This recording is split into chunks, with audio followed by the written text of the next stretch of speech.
Je voudrais quand même rappeler que le Cameroun, en Afrique, le Cameroun n'est pas le seul pays dont les compatriotes font recours à ce genre de méthode, soi-disant pour exprimer leurs ressentiments politiques. On a vu quelques images du Congo, d'autres pays. Oui, on en a vu au Sénégal. Lorsque Ousmane Sonko a été emprisonné au Sénégal, je pense qu'il y a eu un mouvement d'humeur de la sorte de la part des Sénégalais de France, peut-être même beaucoup plus violent, voilà, qui reprochait donc au régime de vouloir utiliser les institutions judiciaires pour museler l'opposition. On en a vu également avec des ressortissants ivoiriens de France, des Congolais, de la RDC, des Congolais du Congo-Brazza. Donc en fait, c'est devenu un peu comme un rituel au sein des communautés africaines pour s'exprimer. Pour exprimer ce qu'ils ne peuvent pas exprimer directement parce que beaucoup considèrent qu'ils sont en exil, non seulement pour des raisons économiques et alimentaires, mais aussi pour certains parce que bon, ils ne trouvent pas chez eux le régime de la liberté, le régime factuel des libertés qui leur aurait permis d'exprimer leurs idées dans le cadre d'un environnement politique convenable. On a tendance à manipuler et à dire c'est tel parti qui a organisé cela. On oublie de dire que dans la période coloniale, même le gouvernement organisait ce genre de choses, ce genre d'actions. Alors, tel qu'on vous suit développer, Président, est-ce qu'on peut s'imaginer que, quelque part, le gouvernement serait peut-être derrière pour orchestrer une telle machination et justement jeter l'opprobre sur l'opposition? Je ne peux pas l'affirmer. Je ne peux pas l'affirmer. Mais ce que je n'accepte pas, c'est qu'on mette sous la bannière d'un parti politique qui, lui, est clair, il dit « je ne les connais pas, ils ne font pas partie ». Mais on insiste, on insiste, on insiste. Et ça me rappelle donc la période coloniale. Parce que ce type, et nous sommes en train de nous rapprocher au fur et à mesure de cette période. Et on doit faire attention. On doit faire attention parce que ce n'est pas une période qui nous a laissé de bons souvenirs. Donc, si on est en démocratie, revenons, respectons les règles. N'est-ce pas? Respectons les règles et puis avançons. Mettons en place un mécanisme consensuel qui puisse permettre que demain, on puisse féliciter celui qui a gagné. Or, nous nous trouvons dans un espace où on ne sait pas où est-ce qu'on va. Est-ce que les lois sont respectées? Moi, j'ai des avocats devant moi, ça tombe bien. On aura surtout l'occasion de leur poser la question si aujourd'hui, on va dire que les lois sont respectées au Cameroun. Jusqu'à preuve de contraire, je pensais que quand il y a un jugement, tout le monde devait le respecter. Aujourd'hui, on s'aperçoit qu'il y a le tribunal qui prend des décisions, l'administration qui en prend d'autres, ça chevauche comme ça. Je ne sais pas si pour l'éducation de nos enfants, ce serait une bonne chose de continuer comme ça. Il faut faire une pause et puis revenir, n'est-ce pas, sur les fondamentaux. Parce que là, on est en train de partir dans tous les sens. Merci, Président Cyril Sambaka, pour cette première prise de parole. Vous posez là les jalons de ce grand débat, comme nous l'avons appelé le grand moment de la télévision. Alors tout ceci, ça met quand même en exergue un type de comportement et nous avons la chance d'avoir un spécialiste du comportement sur le plateau ce soir. Professeur Maurice, lorsqu'on voit des agissements comme ceci, on a bien envie de comprendre qu'est-ce qui peut être justement à l'origine de ce type de comportement. Qu'est-ce qui peut pousser les Camerounais ou alors les ressortissants d'un pays comme le Cameroun à agir de la sorte, surtout n'ignorant pas tout ce que ça peut jeter comme discrédit sur le Cameroun sur le plan diplomatique. Bon tiens, en tant que citoyen, hein, camerounais comme tous les autres, républicains au-dessus de tout, forcément, on ne souhaite pas que ce genre de choses se passe, surtout que nous sommes ici, comme le président Sambaka dit tout à l'heure, au plan international, et qu'il s'agit ici de l'image de notre pays qui est engagée. Bon, ça, en tant que citoyen, en tant que Camerounais, je suis embêté que ce genre de situation arrive. Et je n'ai pas suffisamment d'étoffe politique ou administrative pour dire je condamne, parce que le mot je condamne c'est un bien trop gros mot. Je condamne, qu'est-ce que ça veut dire je condamne? Je ne sais pas. Dire peut-être je ne suis pas d'accord, peut-être encore il faut l'accepter ainsi. Mais au-delà de tout ça, je voudrais dans la posture de spécialiste des questions sociales plutôt m'interroger. Oui, ça dit que je préfère simplement susciter un certain nombre d'interrogations. Nous vous suivons, nous écoutons. Comment en est-on arrivé là? Tout à fait. Pourquoi est-ce que cela est arrivé? Quelle est la genèse de ce qui est arrivé. C'est un phénomène social, comme vous avez qualifié de comportement. Il y a un comportement, et à la base d'un comportement, il y a un ensemble d'éléments circonstanciels qui conduisent à un comportement. Nous avons ici des compatriotes qui se sont comportés d'une certaine manière hors du pays. La question n'est pas de, enfin, le problème, c'est pas, si vous voulez, la sortie, c'est pas de condamner, mais c'est de se poser des questions les bonnes. Pourquoi on est arrivé là? Qu'est-ce qui a fait qu'on en arrive là? Et là, je pourrais peut-être interroger l'histoire. Allez-y. Interroger l'histoire. Et me poser la question de savoir ceux qui sont à l'origine de ce mouvement, qui sont-ils? Bon, j'ai regardé comme vous, n'est-ce pas, les images, les sons et tout, mais à aucun moment je n'ai entendu parler de basse. Ça veut dire que je n'ai pas vu quelqu'un qui soit tenu là, il dit « Je suis leader d'un mouvement qui s'appellerait basse, oui. Voici l'idéologie que je défends. » Et cette idéologie est rattachée à tel homme politique ou à tel courant politique de mon pays. C'est escalite que je suis en train d'agir là où je suis. J'ai vu seulement un ensemble de personnes qui, par leur drapeau, me montrent qu'ils sont des Camerounais et qui se sont attaqués à d'autres Camerounais, fussent-ils ministres, mais en fait, ils se sont attaqués à notre Camerounais. Donc, alors, si c'est établi qu'il s'agit, comme on le dit, de la basse, en ce moment, il faudrait s'interroger sur l'origine de la basse. D'où vient-elle? La basse vient d'où? Et comment en est-elle arrivée là? Qu'est-ce qu'elle revendique concrètement? Et là, lorsqu'on aura, n'est-ce pas, si vous voulez, lorsqu'on aura éclairé tous ces éléments, peut-être, probablement, on trouvera une explication. Je voudrais sortir en disant que visiblement c'est des Camerounais qui ne sont pas contents, tel qu'on a vu. Contents de Forcément, quoi? ils ne sont pas contents. Contents de la façon dont le pays est peut-être gouverné. De quoi sont-ils contents? Semble-t-il, ils ne sont pas contents de la manière dont les choses sont faites dans ce pays. Mais il n'y a pas seulement là-bas que les gens ne sont pas contents. Même ici, à l'intérieur, il y a des gens qui ne sont pas du tout contents. Bon, mais est-ce que si les gens ne sont pas contents, est-ce que c'est de cette façon-là qu'il faut manifester son mécontentement? Bon, ici, c'est vrai que l'explication est tout trouvée. Ici, au pays, il y a quand même la vigilance de l'autorité administrative qui fait que, quel que soit le niveau de mécontentement, on s'étouffe. Mais avec le risque d'implosion aussi que cela comporte. Là-bas, au nom de la tolérance, d'une certaine tolérance, ou si vous voulez, d'une certaine liberté d'action et d'opinion, peut-être ils ont trouvé le champ propice pour agir. Bon, maintenant, lorsque j'ai dit tout ça, j'ai dit je ne vais pas donner une opinion politique, je me limite ici sur ce plateau à ne faire que des analyses sous un angle sociologique.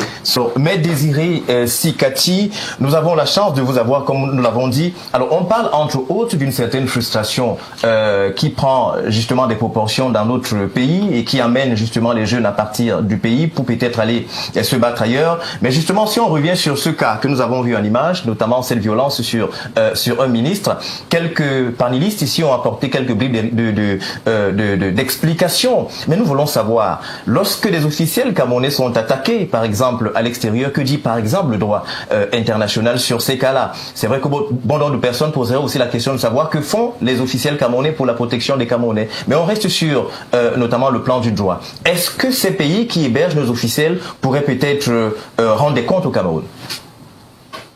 Ben déjà, je pense que d'emblée, avant de répondre à votre question, il faut peut-être, à mon sens, planter un tout petit peu le décor en disant que parler de cet événement comme un cas nouveau serait faire une erreur, parce que je pense que depuis 2018, depuis l'élection présidentielle 2018, on a eu beaucoup d'événements de cette nature. Et lesquels événements ont souvent impliqué, d'ailleurs ont toujours impliqué des compatriotes qui se clamaient de la basse. Ça, on ne peut pas le contester parce que je pense que c'est la énième fois que ces compatriotes font recours à ce genre de méthode d'expression politique. Parce qu'ils estiment qu'à travers ce type d'acte-là, ils sont en train de porter un message sur le plan politique. À mon sens, le vrai problème qui se pose n'est pas celui de savoir si il faut condamner ou bien s'il ne faut pas condamner, parce que en décidant de condamner ou de ne pas condamner, on rentre de plein pied dans le statut du juge. Ça veut dire qu'on se retrouve en train de vouloir apprécier est-ce qu'ils ont eu raison de le faire, est-ce qu'ils n'ont pas eu raison de le faire. Je pense que la posture la plus idoine qu'il faudrait prendre pour expliquer ce qui se passe, c'est la posture, disons, chercher à savoir pourquoi on en arrive là. Qu'est-ce qu'ils disent les gens de la base pour justifier leurs actes? C'est ce qu'il faut c'est à ces questions-là qu'il faudrait répondre. Maintenant, je pense aussi que s'agissant d'un événement qui implique un certain nombre de compatriotes qui sont pour la plupart basés à l'étranger, je me serais attendu à ce que, vous pensiez aussi à peut-être dans le mécanisme de la nouvelle technologie à travers la vidéoconférence, peut-être convier un des membres de la BAS à cette émission, une intervention à distance pour qu'il vous explique quelles sont les raisons pour lesquelles il pose des actes de cette nature. Voilà, donc je pense pas qu'il soit de notre rôle, parce que j'estime qu'il faut que des explications soient apportées. Maintenant, les explications ne peuvent être apportées que par ceux qui posent les actes. Il n'est pas je me trouve dans une position inconfortable que de vouloir expliquer ce qui n'est pas de mon ressort. Parce que je dois avouer que, comme tous les Camerounais, je découvre ça sur les médias sociaux avec beaucoup de surprises. Et c'est, à mon avis, un peu trop demandé à des Camerounais qui ne sont pas impliqués de juger, de dire si c'est bon ou bien si c'est pas bon. Je voudrais quand même rappeler que le Cameroun, en Afrique, le Cameroun n'est pas le seul pays dont les compatriotes font recours à ce genre de méthode, soi-disant pour exprimer leurs sentiments politiques. On a vu quelques images du Congo, d'autres pays. Oui, on en a vu au Sénégal. Lorsque Ousmane Sonko a été emprisonné au Sénégal, je pense qu'il y a eu un mouvement d'humeur de la sorte de la part des Sénégalais de France, peut-être même beaucoup plus violent, qui reprochait au régime de vouloir utiliser les institutions judiciaires pour museler l'opposition. On en a vu également avec des ressortissants ivoiriens de France, des Congolais, de la RDC, des Congolais du Congo-Brazza. Donc en fait, c'est devenu un peu comme un rituel au sein des communautés africaines pour s'exprimer. Pour exprimer ce qu'ils ne peuvent pas exprimer directement, parce que beaucoup considèrent qu'ils sont en exil, non seulement pour des raisons économiques et alimentaires, mais aussi pour certains parce que ils ne trouvent pas chez eux le régime de la liberté, le régime factuel des libertés qui leur aurait permis d'exprimer leurs idées dans le cadre d'un environnement politique convenable. Maintenant, la question qu'on peut aussi se poser, c'est et qui m'amène à répondre peut-être de façon indirecte à votre question, c'est celle de savoir si, dans le contexte occidental, il est souvent fait recours. Est-ce qu'on a des organisations qui font recours à ce type d'acte-là pour se faire comprendre? Je pense que, en tant que journaliste, certainement, vous avez entendu parler des gilets jaunes en France. Tout à fait. Voilà, des gilets jaunes, des organisations syndicales qui n'ont pas pour leitmotiv de s'exprimer de façon violente, mais qui n'hésitent pas à recourir à des actes souvent qualifiés de violents pour s'exprimer. Et vous aurez constaté que le système judiciaire européen considère ces actes-là comme des actes de brutalité tolérables, au demeurant explicables sur le plan politique, parce que jusqu'à maintenant, en dépit de tout le saccage que certains gilets jaunes ont fait en France, au moment où vous et moi discutons sur ce plateau, alors que s'ils avaient été en Afrique, ils auraient été emprisonnés dans beaucoup de pays pour atteindre la sécurité, la sûreté de l'État. Oui. En France, aucun d'entre eux ne fait l'objet d'une mesure de condamnation judiciaire. Donc c'est un peu comme pour dire que, à mon avis, je pense que nos compatriotes qui sont là-bas exploitent une certaine forme de comportement qui est toléré dans ces sociétés-là et qui n'est pas forcément accepté chez nous. Pas parce que c'est des actes tellement gravissimes, mais tout simplement parce que nous sommes dans un contexte, la plupart des pays africains, notamment les pays de l'espace francophone, qui ont des longues dictatures au pouvoir, sont dans une situation où on ne tolère pas une forme d'expression. Donc il aurait fait en Afrique au Cameroun qui seraient sévèrement condamnés. Bon, maintenant, vous avez posé aussi le problème de la question de savoir quelle est la position de la loi par rapport à ça. Moi, je dirais on va sortir par là, oui. Oui, c'est pas une question. Vous avez utilisé le terme droit international. C'est pas une question de droit international. C'est une question de droit français. Parce que les faits se passent en France. La loi française dit que les actes qui sont posés en France sont jugés en France selon la loi française. Donc maintenant, si les autorités camerounaises estiment qu'il y a des infractions qui peuvent être collées sur le dos de ces compatriotes-là, je pense qu'elles ont intérêt à porter le contentieux devant la justice française. Mais ce qui est certain, c'est que c'est pas un problème de droit international, parce que le droit international n'a jamais régulé la contestation portée par un étranger dans un territoire qui est un peu comme son territoire d'asile politique. Maintenant, je pense aussi qu'il faudrait peut-être avoir de la mesure pour savoir se poser des questions quant à cette forme d'instrumentalisation et de récupération qui semble être faite par le régime. Parce que vous voyez très bien de quelle manière? Oui, la récupération, c'est-à-dire on se sert de ce qui est la base à faire pour dire, bon voilà, vraiment, il y a tous ceux qui contestent le régime, sont des casseurs, sont des saboteurs, donc on essaie de tirer des bénéfices politiques des actes qui ont été posés. C'est à ce moment que c'est là où je me pose la question de savoir, mais à la fin, est-ce que ceux du gouvernement ou bien les sympathisants du régime qui dénoncent les actes de la brigade Assis Sardina et qui en même temps donnent l'impression d'en tirer des lauriers sur le plan politique pour présenter les contestataires du régime, même les contestataires légitimes du régime, comme des gens qui sont contre le Cameroun. Est-ce qu'à ce moment-là, on ne devrait pas s'interroger sur la question de savoir si même ce régime ne fait pas sciemment de mettre certains de ses représentants dans des situations conflictuelles afin que des actes comme ça soient posés et que ça fasse les choux gras des débats, oui, et que ça fasse les choux gras de la presse. De toutes les façons que ça profite au régime. Oui, c'est la question que je me pose. Merci beaucoup, maître. On revient à vous. Alors, président Cyril Sambaka, on a vu des officiels dans d'autres pays se déplacer, normalement avoir toute une ceinture, un cordon sécuritaire autour d'eux. Alors, maître Sikati parle ici notamment de quelques éléments qui se fait peut-être à esprit, à dessein, pour jeter le propre sur l'opposition, pour justement tirer des profits politiques. Alors, la question que nous vous posons, est-ce que le gouvernement peut être comptable de ce genre de fait pour n'avoir pas suffisamment sécurisé ses officiels? On sait quand même que bien avant l'attaque du ministre, il y a d'abord eu d'autres officiels, notamment le professeur qui a été enfariné, et la sortie évidemment du ministre qui disait qu'on l'a raté, il est là, et quelques jours après, cette fois-là, on l'avait plus raté. Alors moi, ce qui m'a d'abord choqué, c'est le fait qu'on ait convoqué l'ambassadeur belge. Oui, le MINREX, oui, lui a signifié son mécontentement. Dans le monde entier, ce genre d'action est assez rare. Mais en ce qui concerne la base, je pense qu'ils ont déjà fait des actions et que tant que ce pouvoir est en place, il faut savoir que des actions comme celle-là vont être répétées. Alors, si on vous comprend bien, c'est lié au pouvoir. Tant que le pouvoir ne va pas changer, la base sera toujours... Je parle que de leurs revendications. Oui. Moi, je n'invente rien. Je suis un observateur. Et je constate que ce sont des opérations qui ne sont pas la première fois. Donc, en réalité, moi, je pense que c'est le gouvernement camerounais, notamment l'ambassade du Cameroun, qui a en son sein des policiers et tout, qui devrait prendre des dispositions. Oui.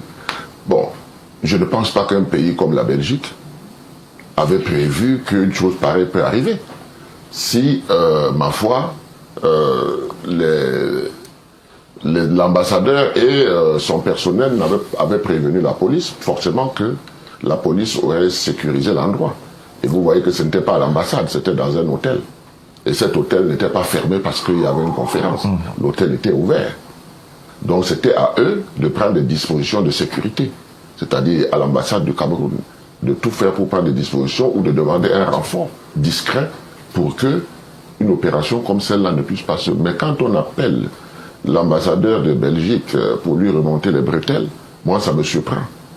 Ça me surprend parce que ils ne sont pas Madame Soleil, pour savoir que désormais, les Camerounais, et puis évidemment, peuvent être suspectés des gens qui arrivent et manifestent malheureusement. Moi, j'ai vu l'ambassadeur avec du sang qui coulait. Tout à fait. Alors, à ce moment-là, moi, je suis pas avocat, je suis pas de la justice. Je ne sais pas si la farine et le sang sont considérés de la même façon. Mais ça ne fait pas bonne figure d'avoir un ambassadeur d'un pays, parce que c'est l'ambassadeur du Cameroun. Même si il a été nommé par quelqu'un qu'on conteste, n'est-ce pas? C'est l'ambassadeur du Cameroun. C'est lui qui est la vitrine du Cameroun là-bas. Si on le voit ensanglanté, ce n'est pas du tout une bonne chose. C'est choquant. Oui. Vous comprenez? Moi, personnellement, ça m'a choqué. Parce que je me suis dit, il faut chercher d'autres moyens de manifestation, mais il ne faut pas faire couler le sang, parce qu'un accident était vite arrivé, et ce monsieur pouvait être mort aujourd'hui. Tout à fait.